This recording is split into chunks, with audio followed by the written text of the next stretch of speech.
Welcome to Night Sky Notebook. My name is Peter Detterline, and this is what's happening when you look up in March 2024. Let's begin with some moon phases.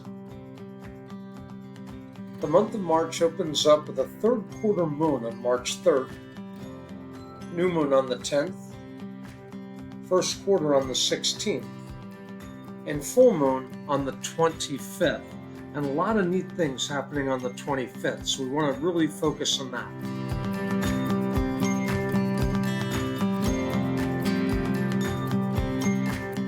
We are heading back to daylight savings time. That'll be March 10th at 2 a.m. So we're going to spring forward. You're going to have to move your clocks ahead to 3 a.m. at that time.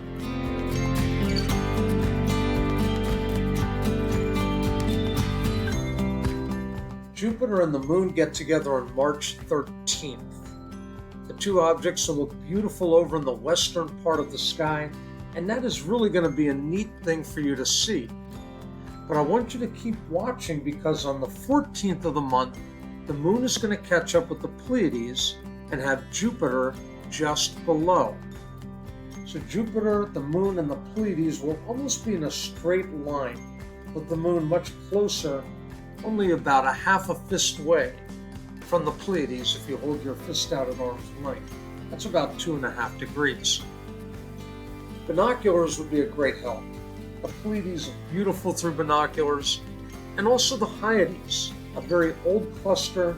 The Pleiades, a very young one. It's really nice to see a comparison between them.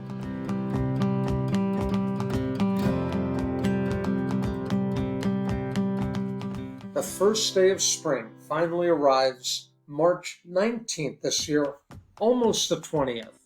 Very close. It occurs at 11:06 p.m. Eastern Daylight Time. At that point, the sun will be directly over the equator, giving actual day and night to both hemispheres, 12 hours of each. Can you balance an egg on end in the equinox? You can, but you can balance it on end on any other day of the year as well.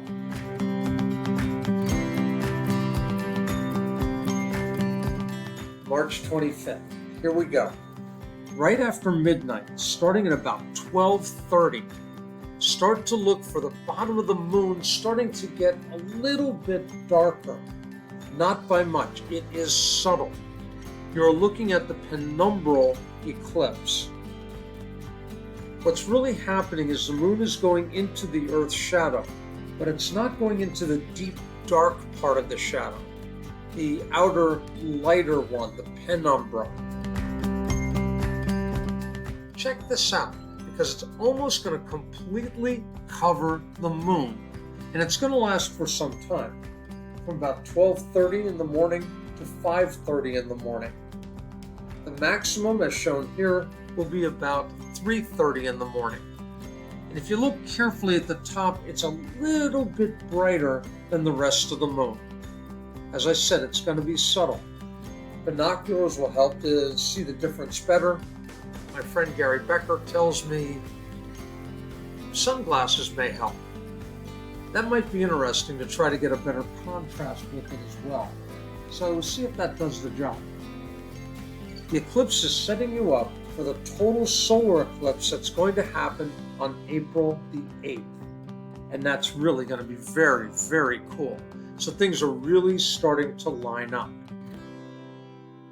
Now, as if that's not enough, that same evening, if you look over in the west right after sunset, you'll be able to find the planet Mercury.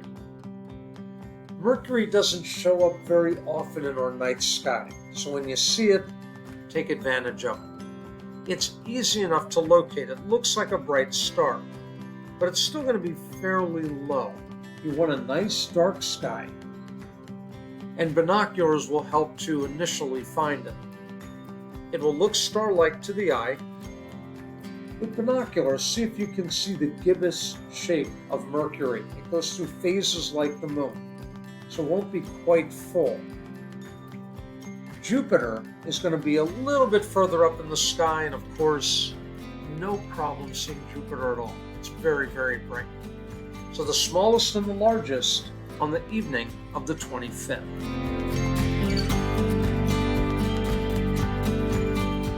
If you have a nice, really dark location, you might want to check for the zodiacal light. It really is quite beautiful. I've never seen it in the East Coast.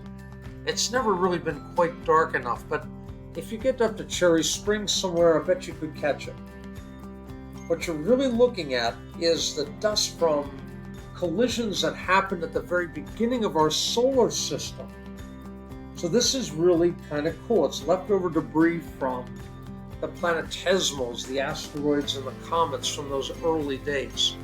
It almost looks like another Milky Way going up, but it's in a different area. It follows the path of the sun, the ecliptic, and it's kind of cone-shaped. Look for this glow about 90 minutes right after sunset, and you'll be able to find this. It's very neat to see. Check it out. A lot happening in March. Want to find out more? Check out my blog at nightsky notebook@blogspot.com. And until next month, keep looking up.